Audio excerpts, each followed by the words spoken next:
And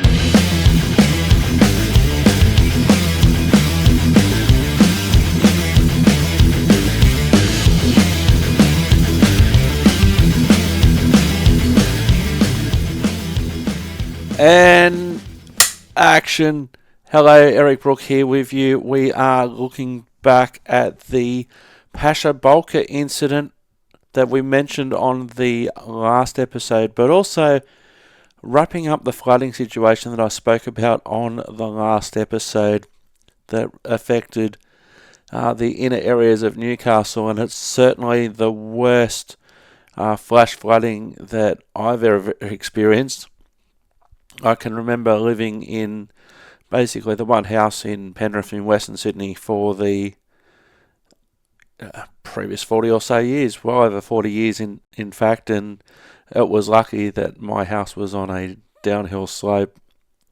You'd occasionally see some flash flooding in and around the Penrith area, but you wouldn't necessarily be going out in it. I certainly wasn't. But the other day, as I'm recording this now, the flash flooding came to me. I didn't even have to leave my house, didn't even have to leave my front veranda. And as we'll see from some of the footage from local media, there was certainly a lot to look at. In the previous episode, I mentioned speaking to a local off-camera who said that the storm reminded her of the Pasha Bulker storm, which I didn't know too much about because I wasn't in Newcastle at the time when it happened. I find, and it's a human thing, that you have things that happen to you and then you compare it to other events that you've experienced. So I think the quote was something like, it's the worst storm that I've seen around here since the Pasha Bulker. So I didn't know too much about it, so later on in the episode we'll go into it a little bit more and react to it and also find out a little bit more about it. I was in Sydney at the time. Unlike some people, I didn't come up to see the ship. Let's have a look now at the first news story. This is an initial news report from NBN News, which is the local news service that's associated with the 9 network. So let's have a look at the initial report and then I'll talk about it from there. To developing news now, in Newcastle has been brought to a standstill after heavy rain caused flash flooding across the city. As we go to where we're getting multiple reports of flooded streets, road closures and submerged vehicles, all as people try to get home from work. Jessica Warboys joins us live. Jess, good evening to you. So just to set the scene here, in the previous episode I was talking about the intersection of Steele Street and King Street in Newcastle West, just behind, just with Market Town, the shopping centre in the background, and also off to the reporter's right, the infamous King Street Macca's. So this is during the night. This is a live cross during the 6 p.m. news. So it's dark outside. The worst of the actual storm had finished by this point, but there were still some spectacular some spectacular images which we'll see not only in this report, but some of the footage that was shot earlier in the daytime, in the afternoon when the storm hit. Do we know so far? Well, Gab, this rain has been relentless over the past few hours, impacting areas of Newcastle and Lake Macquarie. And if you take a look just behind me, the SES has just arrived here on King Street in the CBD. This street has been flooded. Water has been lapping at the King Street Hotel. And if you just have a look over here, there's been bitumen that has come off the road, but people have...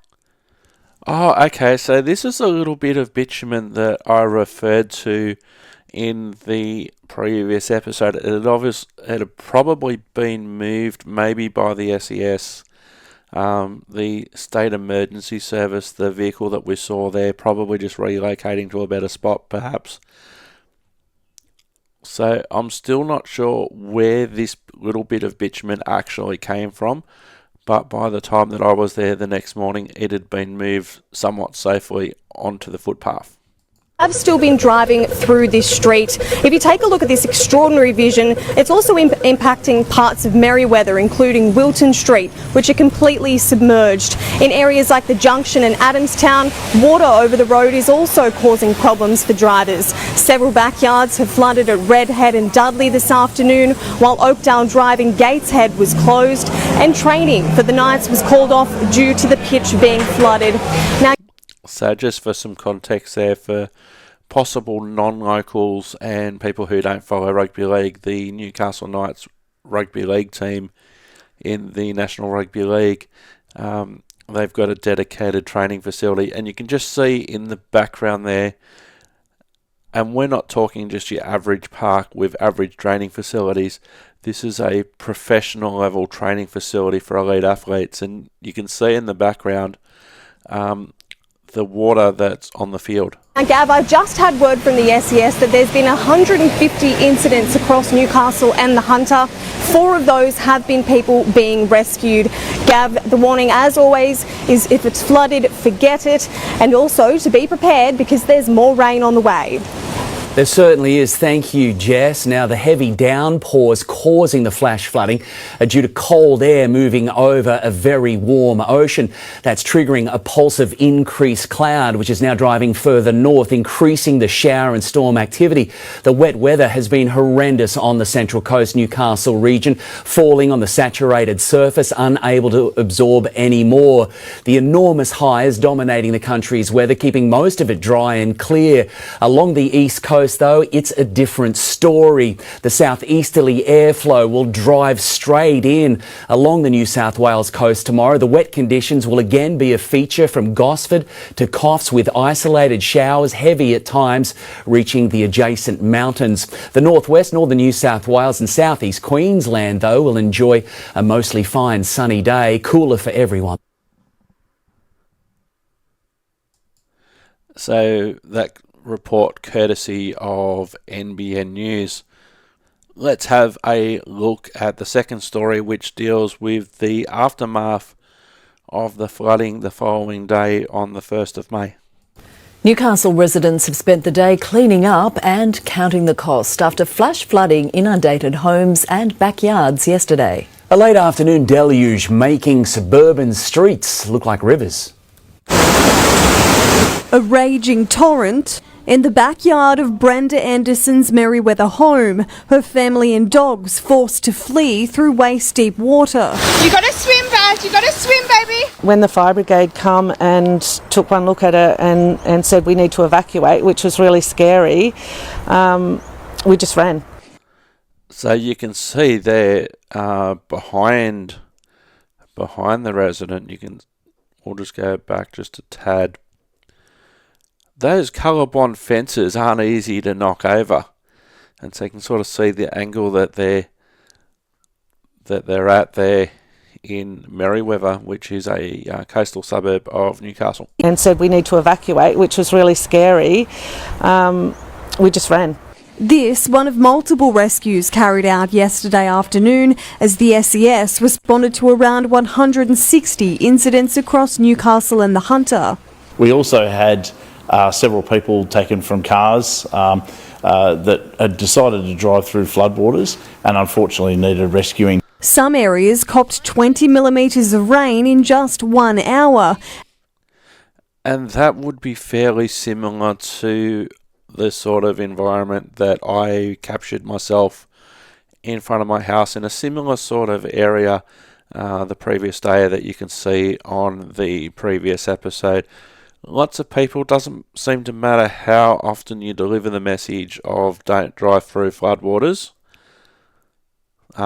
People still do it. You can sort of see the gutters at least in this clip, but there were so many people, as we've seen during these reports and also during my footage on the previous episode.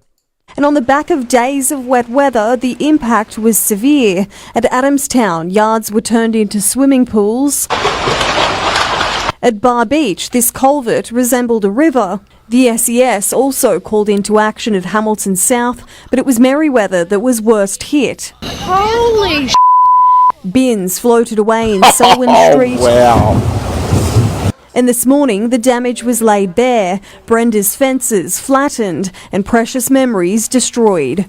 Even worse, it's the second time this has happened. We just can't do it anymore. You can see just how high the water rose here at Merriweather, flooding this backyard building and soaking all of the belongings and furniture inside. At Damien Smerikanish's home on Little Edward Street, pavers were peeled away and a neighbour's shed ended up at his back fence. The car's gotten flooded, the water's gotten into the house and flooded probably 70% of my house. Residents in the SES now contending with a big clean-up. Sports grounds are soaked and more rain is forecast to fall. Jessica Warboys, NBN News. So the people of Merriweather copped it a lot there. You saw how high the water got in some of those homes over there. In a way, it sort of makes sense because the way that the drainage and flooding sort of happens here towards Newcastle, the water wants to head, down creeks and then out to sea, and Merriweather being on the coast, it's had all that opportunity to come from suburbs further in the field, and then in it comes, in addition to the rain that's falling and the amount of rain that we've had over the last week. So it doesn't necessarily surprise me compared to what these people are going through. I've got absolutely nothing to complain about. Certainly not complaining about it, but I just thought that I'd bring you my experience, and then these news reports really tie in what else happened in and around the general area. Under normal circumstances, it might take 5 to 10 minutes to drive from Merriweather, so in reality it's not too far. Yes, heavy isolated squally showers are still moving through. The majority of the nation, though, has welcomed May under sunny skies. That is all thanks to a massive blocking high that it's centering itself over the southeast, helping to push the shower activity now further north onto northern New South Wales. So heavy showers will become less frequent for the Newcastle region after what's been an extremely wet start to the week. The shower activity is going to become more consistent along the northern New South Wales coast and into southeast Queensland, fine again west of the Divide, but a cold night is on the way with top temperatures tomorrow mostly maxing out into the low 20s. So that story courtesy of NBN News, and it certainly does show the impacts of what happened. And even with my initial thoughts about it, locally here where I am around the ErkPod studio, it was certainly felt in other areas as well, Merriweather especially, as we saw in that report. Let's now cross to, now this is going to sound counterintuitive, but it is news footage from a radio station, and they tend to do that a lot in the current environment. You're just not just bringing out, somebody just talking about the situation. You'll also put it on your social media so locals, etc., can see what's going on as well. With the hope is that the people listen to the radio station, follow the station on social media, so they might even be the type of people not to watch, for instance, NBN News or the social media. But we're going to start with this footage of King Street. It's the same intersection that I was talking about earlier, and the caption to start this clip says it all. This was recorded during the storm itself. King Street. Let's see the car coming towards us through the intersection. That's King Street.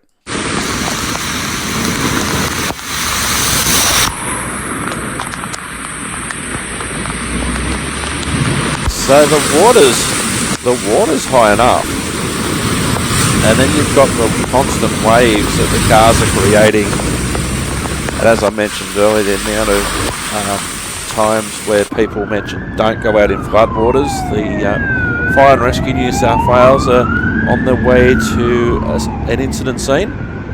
Their station's just around the corner, and see the waves. Did you see that? I'll just go back just a tad. The waves. Look at the grey car especially, and the red car. The car shook as some schoolboys try and run through the floodwater. This is fairly typical. If there's been a lot of rain, this intersection always seems to cop a brunt of it.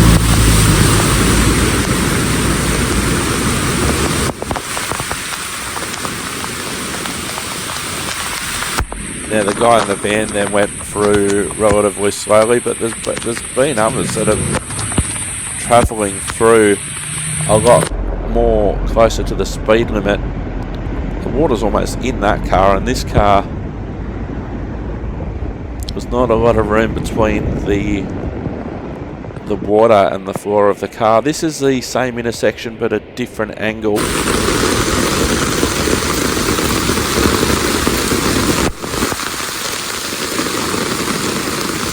Watching the person go over the crossing there, it's at least ankle height to knee height depending on the person and where they're walking.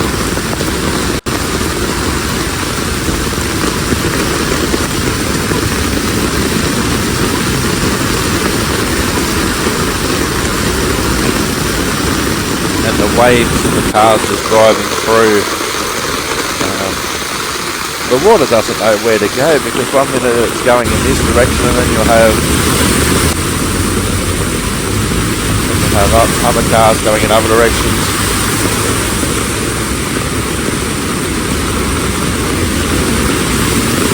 As I mentioned in the previous episode, it's so easy to get footage like this. If you've had enough rain, just head down to this intersection and you'll certainly have more than enough footage courtesy of newy.com.au and Newy 87.8 FM in Newcastle. This was the other footage from newy.com.au, 87.78 FM. This is other footage that I wanted to show. This was from the Parkway Avenue National Park area of Cooks Hill on the boundary with Newcastle West. A little bit further to the south, and if you want to call it basically halfway between the Newcastle CBD and Merriweather. And let's have a look at this footage taken around about the same time during the storm.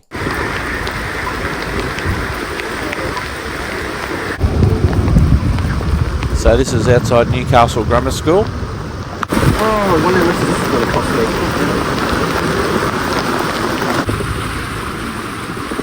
me. In that previous shot, just to go back to that shot, that certainly looks way worse than the intersection of King Street and Steel Street near Market Town in Newcastle West. The caption very clearly says Parkway Avenue underwater.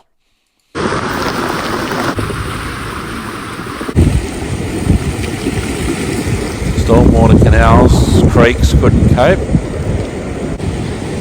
There's just been that much water over the last few days, especially in a short amount of time that this hit, over an hour or so.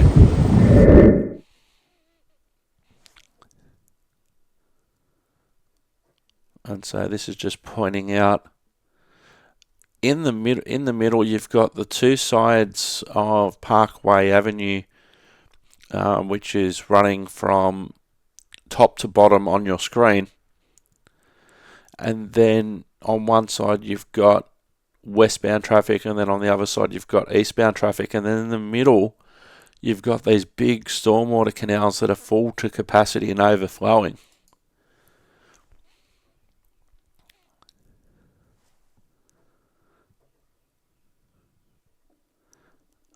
And now my internet decides that it doesn't want to play this particular bit of footage. But this is a higher vantage point. Lots of apartments and multi-storey townhouses, etc. in this area, not too far from the centre of the Newcastle Central Business District.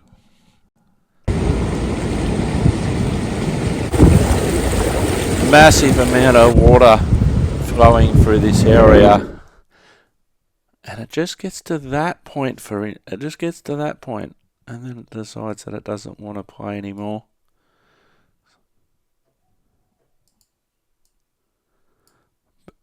Oh, hang on, so the national park area, this looks like it's drone footage.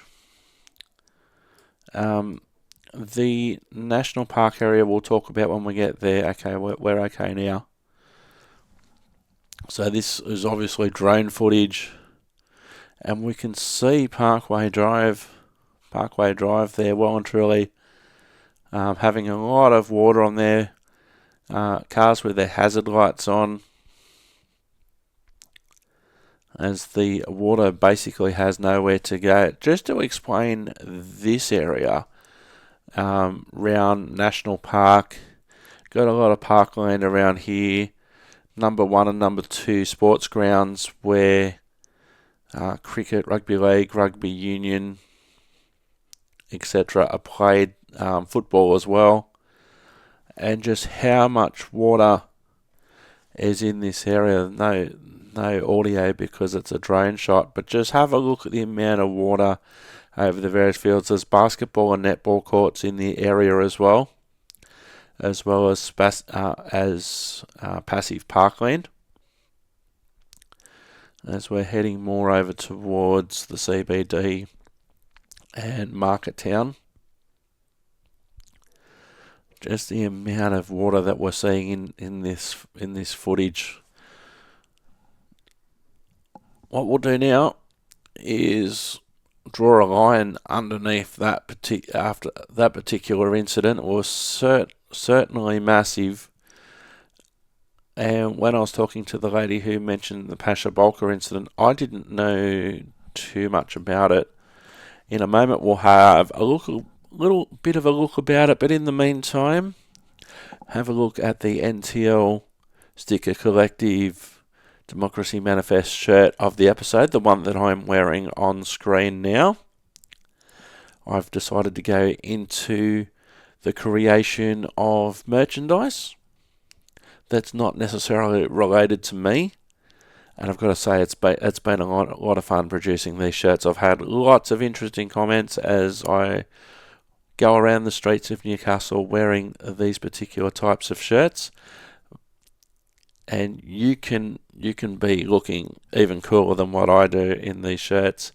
It really started, and I must do at some stage, and I will do a deep dive into Jack Carlson, the whole Democracy Manifest succulent Chinese meal thing, to let you know why I'm so invested in it. But I was wearing t-shirts of other creators, and then I thought, well, I can do that, and I can maybe do a bigger range than just 1 or 2 shirts, and I've certainly done that. This is one of my more recent designs, and I was actually tempted to do this after I saw, during the Newcastle Fringe Festival recently, a succulent Chinese musical, and I'll talk more about that on the deep dive into the Democracy Manifest guy. But if you would like 10% discount for being a listener or a viewer of ErkPod, use the checkout use the discount code ErkPod10 ErkPod10 for 10% off your purchase. ntlstickercollective.com.au/democracy manifest. At checkout, use discount code ErkPod10 for 10% off your purchase. And you could be looking just like this, or even cooler. Just get your hand off my shirt, alright? So let's have a look now NBN News, and it's a look back at what actually happened during the what ended up becoming known as the Pasha Bulker storm here in Newcastle. It was big, 76,000 tonnes to be precise. The Pasha Bulker, a larger-than-life symbol of Mother Nature's wrath as an East Coast low lashed the Hunter in June 2007. 9 lives were lost and tens of thousands of homes damaged. Tonight, 15 years on, we delve into the NBN News archives to look back at a storm and a ship forever etched in the region's history. June 8, 2007, an unfathomable force arrives on Newcastle's doorstep, and with it, the Panama-registered Pasha Bulker was due into Newcastle Harbour next week to load coal. Today, she came early. I just watched it just come straight in with waves crashing over the side of it. It was unbelievable. Dozens of vessels bound for the port headed out to sea to avoid a savage east coast low.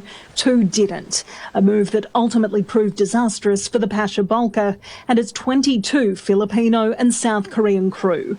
Emergency services sprang into action. We all thought it was a joke at first, but once we got airborne and saw the ship from the base, I realised it was a real job. I said, mate, have a look in front of us. I said, this is the sight you'll never ever see again. Glenn Ramplin was winched down 18 times to retrieve terrified crew members. Waves and sea spray lashing the vessel as gale force winds made for difficult flying. The static in the air adding to the challenges facing Glenn. As I was getting close to the deck, I was flinching somewhat because I knew I was going to get a good shock. All 22 lives were saved, but the ship's fate was unclear. As you can see, the weather is still foul, and a decision will be made later tonight or early tomorrow on what can be done to salvage the ship. As night fell and the storm raged, Jane Goldsmith was out reporting alongside veteran cameraman Michael Rourke. Relentless rain wreaking havoc on the roads and homes in Newcastle's inner suburbs. There was one woman, and I have a vivid memory of this, that came running up to our door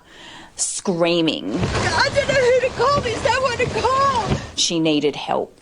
So we ended up pulling over and helping her and followed her to her house. Parts of the Hunter copped more than 350 millimetres of rain in 36 hours, flooding 10,000 homes and knocking out power to more than 150,000. Just sit and hope and pray that I don't know what else there is to do. 5,000 cars were waterlogged and written off, and 9 people were killed during the tempest, including 5 members of the Bragg-Holt family, as the Old Pacific Highway was swept out from underneath them at Somersby on the Central Coast. Also lost Robert and Linda Jones and 29-year-old Nigel Beeston, while 45-year-old Wayne Bull was swept into a drain at Lambton. The human cost incalculable. The damage bill topped $1 billion. This warehouse writing off almost $1 million in stock alone. As mud was swept out, politicians swept in, pledging relief funding and paying tribute to volunteers working through 20,000 calls for help. The Pasha's near $2 million salvage operation ultimately left to the shipping company, taking weeks to plan. It looks stuck there, doesn't it? We might have our second Cigna. In the meantime, it was a pot of gold for some. Creatives cashed in as tourists took happy snaps, and images were reimagined to take in the new vista. The Japanese-owned ship was eventually moved 3 weeks after it ran aground and was towed to Vietnam for repairs on July 26 with a salute from Fort Scratchley.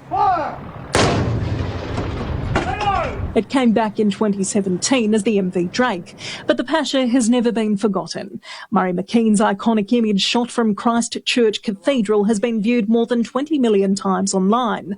A documentary released this week disputing claims it was photoshopped. And hopefully after 15 years, people will realise that it's not a fake. Stories like these show how much the Pasha has meant to Novocastrians, from burgers named in the boat's honour to the memorial on Bathers Way. And lessons learned from the storm that grounded it also remembered as the climate changes. We've got a generation of people who may not have really lived that experience and know how to act and how to behave and how to keep themselves safe. Sarah Iuliano, NBN News.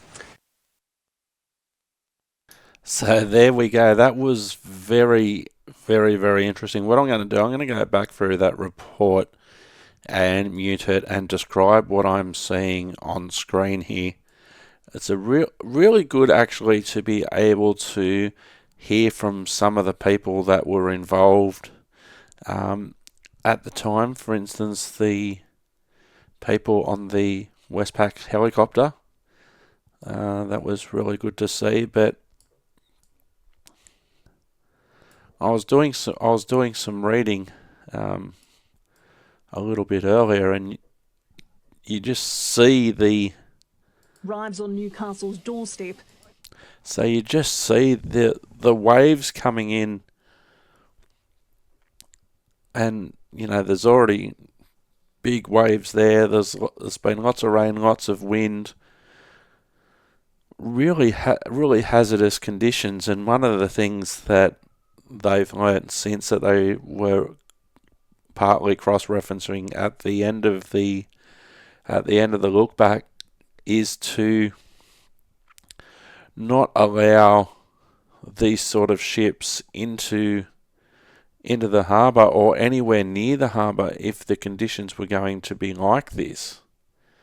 You can see just how bad the conditions are. Waves and sea spray lashing the vessel as gale force winds made for difficult flying. The static in the air adding to the challenges facing Glenn. As I was getting close to the deck, I was flinching somewhat because I knew I was going to get a good shock. All 22 lives were saved, but the ship's fate was unclear. As you can see, the weather is still foul. And this was over a couple of days, whereas the incident that I've referred to at the earlier parts of the episode was one afternoon. This is some very interesting footage here. The car basically going sideways through the floodwater. 2007. There's lots of people here. Screaming. I don't know who to call. There's no one to call. She needed help. So we ended up pulling over and helping her and followed her to her house. Parts of the Hunter cop. So just see the amount of water that's gone through the houses over a basic weekend period, and you can understand why this would probably be the biggest storm in Newcastle history, and hopefully never to be repeated.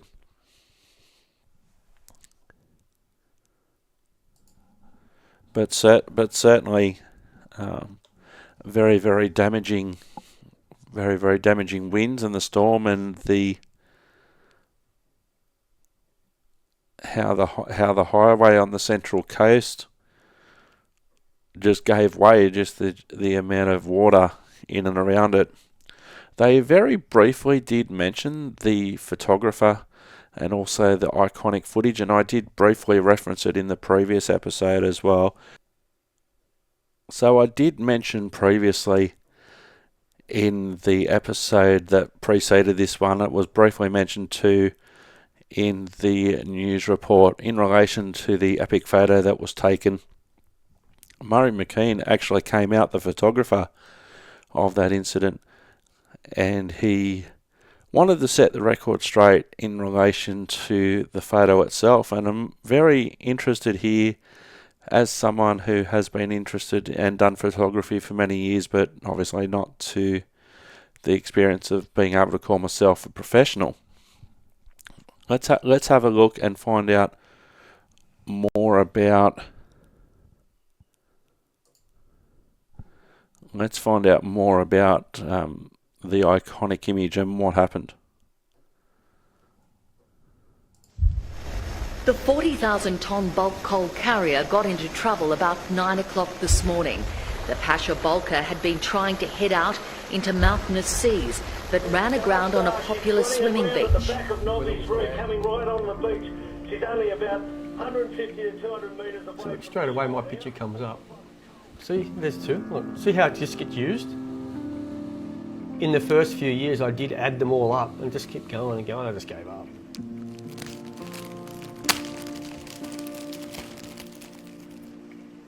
People are sick of looking at it. The last 15 years, this image has been viewed at least 20 million times that I've kept tabs on, and thousands of comments saying that it's fake and that I'd put the whole thing together with two images on Photoshop, and I should be ashamed of myself. I just saw everyone corralled down here. The place was fenced off. People were all getting very similar shots. So that's when I decided that I need to get something different. And that's why I went to the Christchurch Cathedral.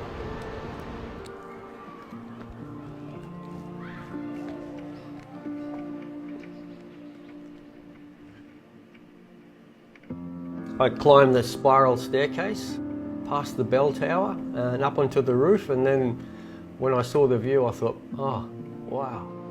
I just went straight to here. Look at that vantage point. Look, you can see with the boat, it's perfect. The lens I used, the 300mm with a Nikon camera body that had a DX sensor, so that gave me an effective focal length of 450mm. The compression that you can... So just to talk about that for a moment, he's getting the equivalent of 450mm. That's pretty much what sport photographers would be using. And when you have a look at actually how far away the cathedral is away from the coast where the ship is, and he's about to talk about the compression now and how the lens may make it seem that it's a lot closer than as it actually is. But it's a great spot, and it's great that he had the foresight to be able to do it, and then he was able to actually be allowed to go to the top of the cathedral, which is a major landmark in the eastern end of the Newcastle CBD. With the boat, it's perfect. The lens I used, the 300mm with a Nikon camera body that had a DX sensor, so that gave me an effective focal length of 450mm. The compression that you can see here really makes it almost like a little toy world that I've created, but in fact the size of the ship really is quite well represented. So a lot of the comments that were negative about the image was this line here, and people saying it was a poor stitch on Photoshop and he couldn't even get the colour correct. But this difference in colour was the water coming out of the harbour from silt and rainwater. I've been working as a commercial photographer for over 40 years, and there's no way I would ever try to manipulate an image to create something that really was false. So it's all shot in camera and there's no Photoshop whatsoever. It's not a fake.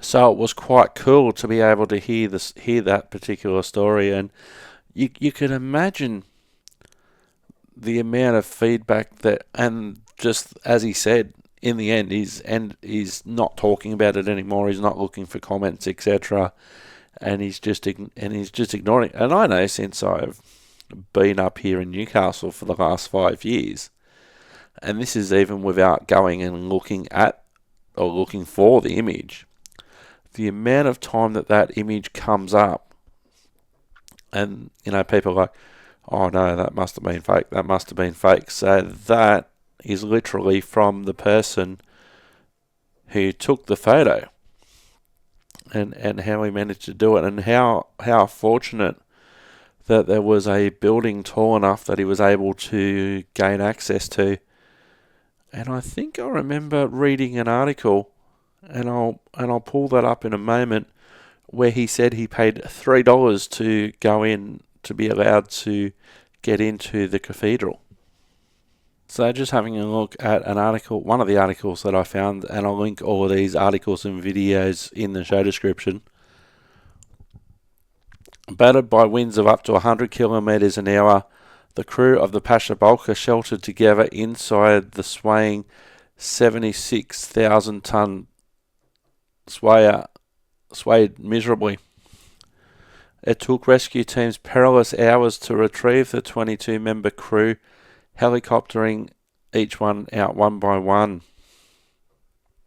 It's a moment that will not likely be forgotten by them or anyone who happened to be in Newcastle in 2007, June 8, 2007. The Panama-registered Pasha Bulker ran aground on a famous tourist spot at Newcastle's Nobby's beach, attracting sightseers and amateur photographers from near and far.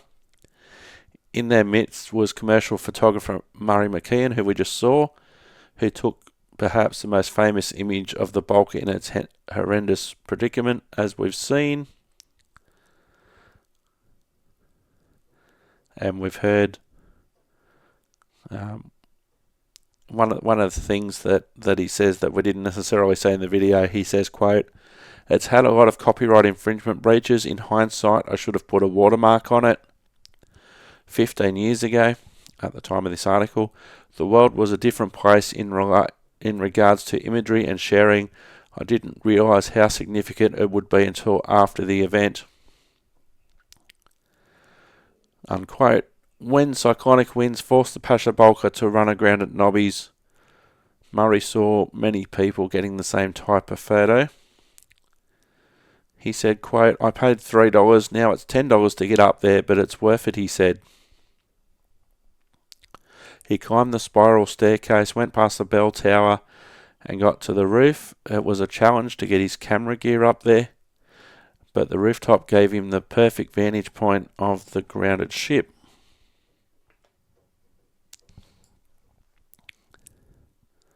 The camera technique that he used to make the foreshore look like a little toy world.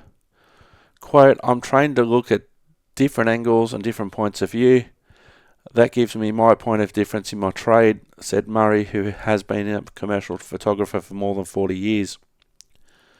"I could have hired a helicopter, but I saw helicopters up there. I thought I needed something to give it some scale. That's when I went to the cathedral. The view of the ship from the cathedral was heavenly, so to speak. A bright red ship on a sandy beach with a beautiful blue sky and Nobbies in the background.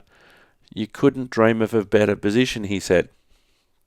"Like everybody, I was blown away by the size of it." Bureau of Meteorology data shows that June 2007, the month for the Pasha storm, retains the record for the most rain at Nobby's in June since records began in 1862. The data shows that 496 millimetres fell that month, most of it around the time of the storm. To put that in context, 442 millimetres have fallen in the past 3 months at Nobby's at the time of recording, and we all know how wet that's been.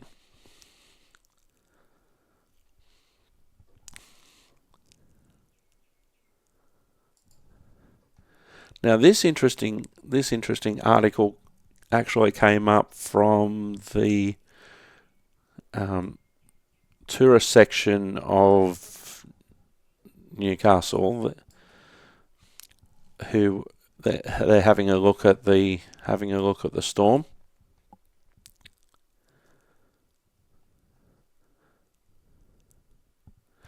Of the 5 lows that pummeled Australia on June 8 and 9, 2007, the Pasha Bulker storm was the most significant.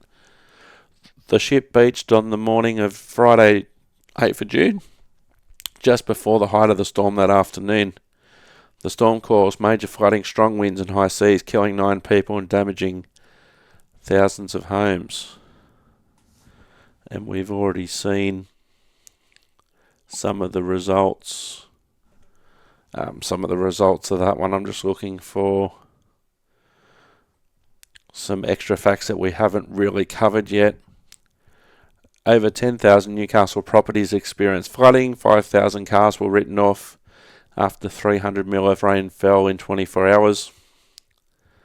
By the end of August 2007, the Insurance Council of Australia advised that insurance claims would exceed $1 billion, ranking second only behind the 1999 Sydney hailstorm, and that's over $1 billion, billion with a B, in 2007 money.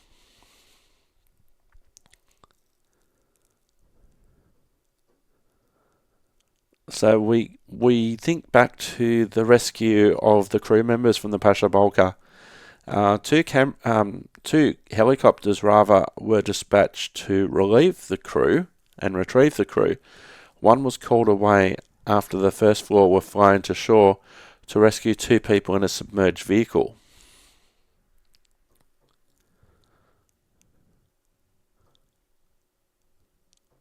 And so a lot of the stories I've already mentioned, and there's been other reports that mentioned people came all the way from Sydney and probably further to see the Pasha Bulker. And the Lord Mayor of the time of Newcastle Council, John Tate, said that the number of people that came to Newcastle after seeing the Pasha Bulker on the news was one of the upsides of the event. The beach played host to the ship in total for 25 days before it was refloated. So it was there for 25 days. A further 4 weeks and millions of dollars later, the ship went off for repairs.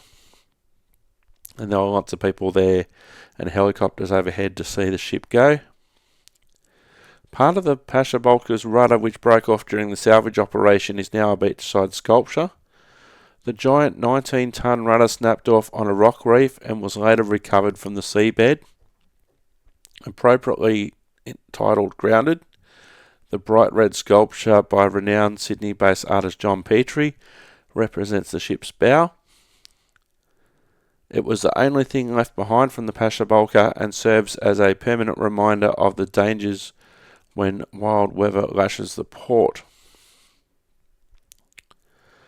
So, nearly 10 years after running aground, the Pasha Bulker returned to Newcastle under a new name, MV Drake, and the article is pleased to tell you that there was no issues for the ship getting into the harbour this time.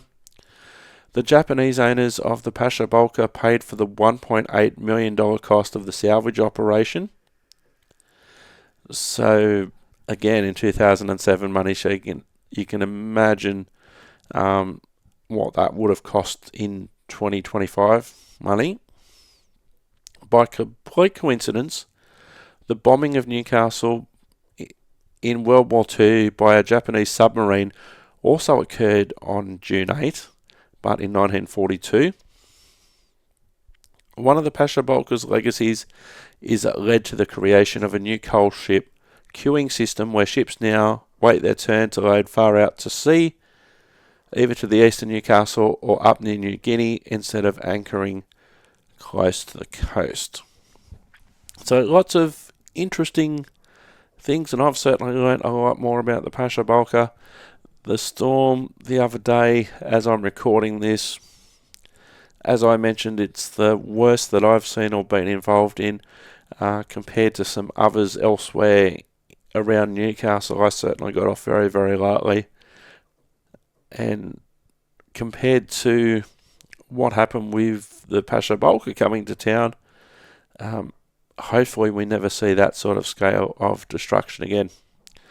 Anywho, I have been Eric Brook. Thank you very, very much for watching. Hope you have enjoyed the episode. 2 episodes this week that I wasn't necessarily planning on producing, but this to me shows some of the bonuses of being able to produce video that I would have never been able to do in the ErcPod audio days, and being able to show you and describe to you for the audio listeners what happened. And all the episodes are available on YouTube and hopefully too at your podcatcher of choice if you would like to see what happens and see what I'm referencing on screen.